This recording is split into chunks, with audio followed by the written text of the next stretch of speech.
Alrighty, everybody, welcome into Gnosis Shown the Main, and today we're reading through Jeremiah chapter 40 and Jeremiah chapter 41. So let's get into it. Jeremiah afraid. The word came to Jeremiah from the Lord after Nebuzaradan, commander of the imperial guard, had released him at Ramah. He found Jeremiah bound in chains among all captives from Jerusalem and Judah, who were being carried into exile to Babylon. When the commander of the guard found Jeremiah, he said to him, "The Lord your God decreed this disaster for this place, and now the Lord has brought it about. He has done just as he said he would. All this happened because the people sinned against the Lord and did not obey him. But today I am freeing you from the chains of your wrists. Come with me to Babylon if you like, and I will look after you. But if you do not want to, then I will then don't come then don't come. Look, the whole country lies before you. Go wherever you please." However, before Jeremiah turned to go, Nebuzaradan added, "Go back to Gilead, son of Amak, the son of Shaphan, who the king of Babylon had appointed over the towns of Judah, and live with him among the people, or go anywhere else you please." Then the commander gave him provisions and presents and let him go. So Jeremiah went to Gilead, son of Acham, at Mizpah, and stayed with him among the people who were left behind in the land. Gilead assassinated. When the army of the officials and their men who were still in the open country heard that the king of Babylon had appointed Gilead, son of Amak, Achim, I keep saying that name backwards, a governor over the land, had put him in charge of the men, women, and children who were the poorest in the land, and who had been carried into exile to Babylon. They came to Gilead at Mizpah. Ishmael, Ishmael, son of Nethaniah, Johanna, and Jonathan, the son of Korath,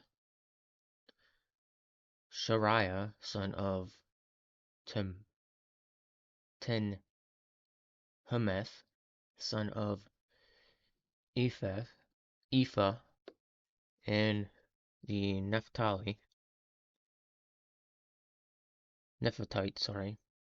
and Jenahi, the son of the Amalekites, and their men. Gedal, son of Acham, the son of Shaphan, took an oath to reassure them and their men. "Don't be afraid to serve Babylonians," he said. "Settle down in the land and serve the king of Babylon, and it will go well with you. I myself will stay at Mizpah to represent you before Babylonians who come to us. But you who are a harvest the wine, summer fruit, and olive oil, and put them in the storage jars, and live in the towns you have taken over." When all the Jews of Moab, Ammon, Edom, and all the other countries heard that the king of Babylon had left a remnant in Judah and had appointed Gilead, son of Achim,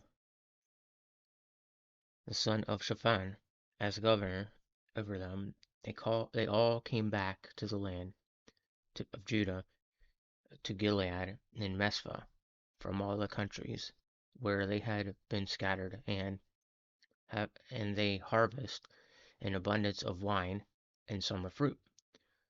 Joanna, son of Karai, and all the army of officers, still in the open country, came to Gilead at Mesphah and said to him, "Don't you know that Balas, king of the Ammonites, has sent Ishmael, son of Nethaniah, to take your life?" But Gilead, son of Achim, did not believe them.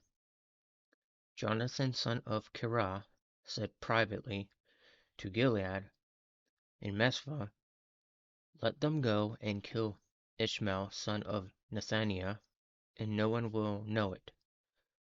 Why should he take your life and cause all the Jews who are gathered around you to be scattered in remnant of Judah to perish?" But Gilead, son of Achim, said to Johanna, son of Kareah, don't do such a thing. What you are saying about Ishmael is not true. So we're on to chapter 41. In the 7th month, Ishmael, son of Nethaniah, son of Elisam, who was royal blood, had been one of the king's officers, came with 10 men to Gilead, son of Achim, at Mizpah, while they were eating together there. Ishmael, son of Nethaniah, and the 10 men who were with him got up and struck down Gilead at Achim, the son of Shaphan, the sword killing the one whom the king of Babylon had appointed as governor over the land. Ishmael, who also killed all the men of Judah who were with Gilead at Mizpah, as well as Babylonian soldiers who were there. The day after Gilead's assassination, before anyone knew it, 80 men who had shaved off their beards, torn their clothes, and cut themselves came from Shemek, Shishala, and Samaria, bringing grain offerings, incense with them, to the house of the Lord. Ishmael, son of Nethaniah, went out from Mizpah to meet him, weeping as he went. When he met them, he said, "Come to Gilead, son of Achim." When they went into the city, Ishmael, son of Nethaniah, and the men who were with him slaughtered them and threw them into the cistern. But 10 of them said to Ishmael, "Don't kill us. We have wheat and barley, olive oil and honey hidden in a field." So he let them alone and did not kill them with the others. Now the cistern, where he threw all the bodies of the men he had killed, along with Gilead, was one of the king Asa had made as a part of defense against Baasha, king of Israel. Ishmael, son of Nethaniah, filled it with the dead. That's a lot of people. Wow. He killed a lot of people and put them into a cistern. That's crazy, especially because like when you think about it, he had no place to why did he not bury them?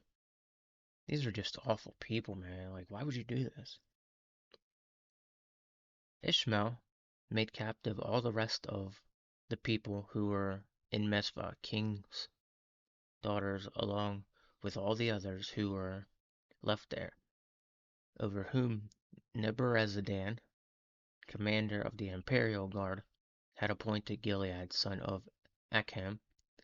Ishmael, son of Nethaniah, took them captive and set out across over to the Ammonites. When Jonathan said to Kareah, and all the army officers who were with him heard about all the crimes of Ishmael, son of Nethaniah, and had committed. They took all their men and went to fight Ishmael, son of Nethaniah. They went up with him near the great pool of Gibeon. When all the people when all the people Ishmael had with him saw Johanan, son of Korah, and the army officers who were with him, they were glad. All the people Ishmael had taken captive at Mesphah turned and went ever to Johanan, son of Korah. But Ishmael, son of Nethaniah, and 8 of his men escaped from Johanan and fled to the Ammonites. So they escaped because it was too. They wanted to escape because it was just too dangerous there. So fight to Egypt. Then Johanan, son of Karai, and all the other army officials who were with him led away all the people of Mizpah who had survived, whom Johanan had recovered from Ishmael, son of Nethaniah, after Ishmael had assassinated Gilead's son of Achim, the soldiers, women, children, and court officials he had covered from Gibeon, and they went on stopping Gerath, Kimham near Bethlehem, on their way to Egypt to escape the Babylonians. They were afraid of them because Ishmael's son, Nathaniel, had killed Gilead, son of Achim, whom the king of Babylon and he appointed as governor. Hold on. Whom the king of Babylon had appointed as governor over the land. Alright, so that's what we're calling it. So that's we'll get back into it later on today. But yeah, as you can see, there's a lot of drama going on here, and it's all because Jeremiah follows the Lord, and that's normally what happens. So I will say this: when you're following the Lord and you know what the Lord wants for you, follow Him. But I will guarantee you, people will cause drama for you, and that's what we're seeing right here. So much drama, and it's so crazy. It's amazing how like people will actually fight against you because they don't follow the Lord themselves. And that's something that I deal with on a daily basis. If you haven't like the internet is a huge place for that. All right, you follow the Lord, you do what the Lord says, and you end up like doing what the Lord tells you. And then like me being me being a face online gets around the internet. All right, so people know I'm following the Lord, and there's proof of it. You get people like freaking out on you and telling you, no, you're not supposed to do that. The reality of the truth is nobody actually listens to the Lord. They're too busy online, they're too busy doing this, they're too busy living their life. But the reality of the truth is, if like today, I'm gonna go somewhere, but I'm gonna allow myself to be directed by the Lord today to see what He's telling me. And yeah, guys, like this is something that's serious. Like, people take this as like a giant joke, but the reality of the truth is, like, follow the Lord and He'll bless you. He'll give you incredible things. A lot of people will make up their own fate sometimes, and sometimes they won't. And that's hard to predict. It's hard to tell. But the reality of the truth is, like, the ones who are actually following the Lord know who's following the Lord, know who's on their track. And I will say this, um, whatever happens next for me, I will thank the Lord. I will thank the Lord for it. I think that, you know, you have to spend time, like, I wouldn't say 15 to 20 minutes a day, like reading your Bible, getting to know the Lord, and just, connecting with the Lord, because He'll tell you stuff that He wants you to know, and how you could handle things in your own life, or like direct you somewhere that you didn't think you were gonna get. And that's why I do what I do. So take into consideration, pray daily, sit in peace and quiet and get answers from the Lord, because that's what you need.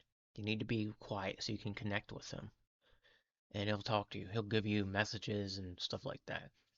And when I don't mean actually voice, but like he'll give you signs. He'll give you signs. Anyway, with that said, guys, I hope you like this. Have like like I said, go pray, and you will get the blessings you need. You will get the blessings He wants to give you. And I bet you some of you guys out there that are like angry and on the internet, some of you guys are due for blessings.